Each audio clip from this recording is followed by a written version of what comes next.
যে ছাত্রছাত্রীরা বিশ্বাস করে আমরা একটি যৌক্তিক দাবির জায়গায় রয়েছি। আমরা যে দাবিটি জানাচ্ছি মহামান্য হাইকোর্টের প্রতি শ্রদ্ধা রেখে আমরা এই দাবিটি জানাচ্ছি নির্বাহী বিভাগের প্রতি। আমরা জাতীয় সংসদ থেকে একটি আইন প্রত্যাশা করি এই কোটার স্থায়ী সমাধানের লক্ষ্যে। তো সেই জায়গায় এই যে হাজার হাজার শিক্ষার্থীর স্বতঃস্ফূর্ত অংশগ্রহণ এটিই প্রমাণ করে যে শিক্ষার্থীরা তাদের যৌক্তিক দাবিতে বিন্দুমাত্র বিচলিত বা ভীত নয়। আমরা বিশ্বাস করি এই যৌক্তিক দাবির জায়গায় সরকার বা প্রশাসনের পক্ষ থেকে আমাদেরকে সহযোগিতা করবে।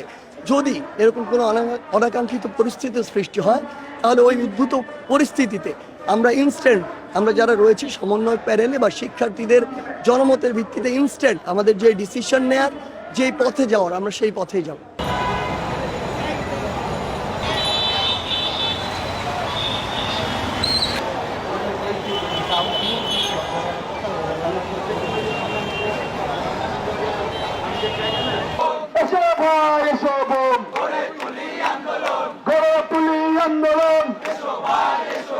ভয় কাজ করলে আশা করি আমরা এখানে আসতাম না, এত মানুষ এখানে জড়ো হইতো না। অবশ্যই ভয়কে জয় করার জন্য আমরা রাজপথে আসছি এবং পুলিশকে ভয় না পেয়ে আমরা এখানে আছি। আমরা শাহবাগে অবস্থান করব। দেখেন, আমরা ঢাকা বিশ্ববিদ্যালয়ের শিক্ষার্থী, আমরা সবসময় বৈষম্যের বিরুদ্ধে আন্দোলন করে তুলে পুলিশ প্রশাসন আমরা কাউকে কোনো ভয় পাই না। আমাদের যা মোকাবেলা করার রাজপথে আমরা মোকাবেলা করব এবং আমরা সবাই নির্ভয়ে এগিয়ে যাব এবং আমাদের দাবিটা আদায় করে ছাড়বো ইনশাল্লাহ।